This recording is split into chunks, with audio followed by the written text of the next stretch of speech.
Ведаеце, у кожнай мове ёсць свая ўнутраная музыка, свая, скажем, архітэктура.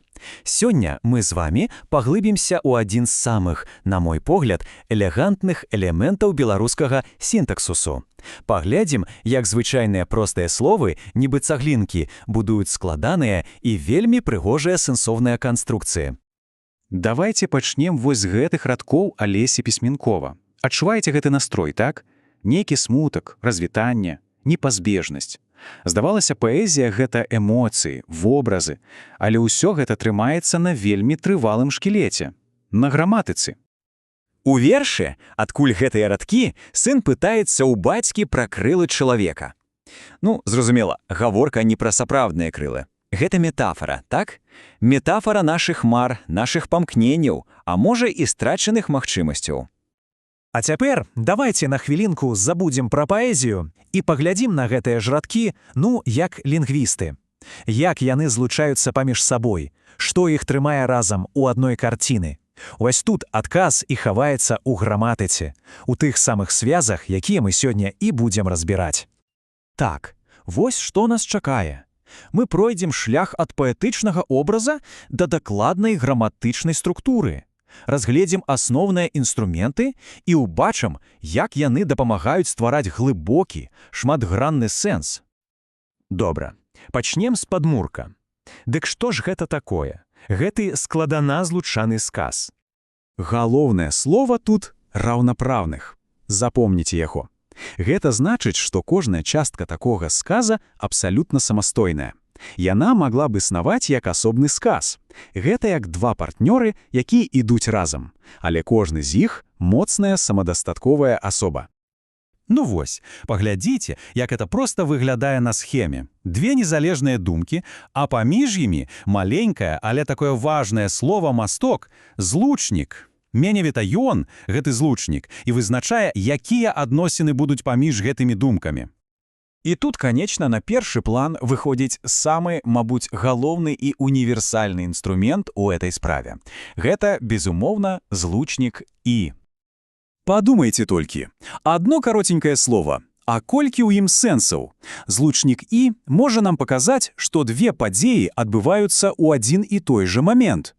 Ці адна за адной, ці нават, што адна з'яўляецца вынікам другой. Вось, напрыклад, у Богдановича. Стаяў бор, жыў лясун. Што мы тут бачым? Две падзеі адбываюцца адначасна, паралельна. Бор стаіць, і ў гэты же самы час у ім жыве лясун. Адна карціна дапаўняе другую, ствараючы адзіны вобраз. А тут зусім іншая гісторыя. Тут есть паслядоўнасць.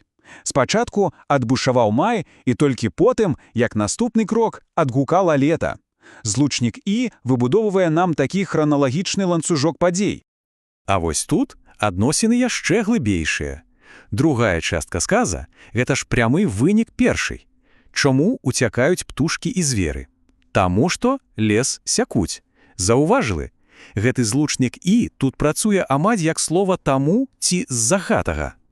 Так, з сазвучнікам «і» разабраліся. Але, канешне ж, гэта не ўсё. У нашым моўным арсенале ёсць і іншыя карысныя інструменты. Ёсць у яго вельмі блізкі сваяк, злучнік «ды».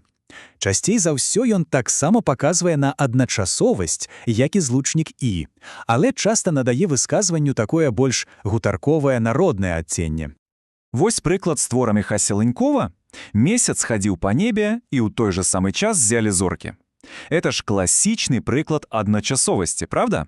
Злучнік «ды» нібы злівае гэтыя две з'явы ў адну цельную картыну начнога неба. А цяпер увага! Пераходзім да вельмі цікавай і, я б сказаў, магутнай канструкцыі парнага злучніка «ні-ні». Як гэта працуе? Па сутнасці, гэта падвойнае «не». Канструкцыя не проста адмаўляе нешта, яна катэгарычна падкрэслівае поўную адсутнасць.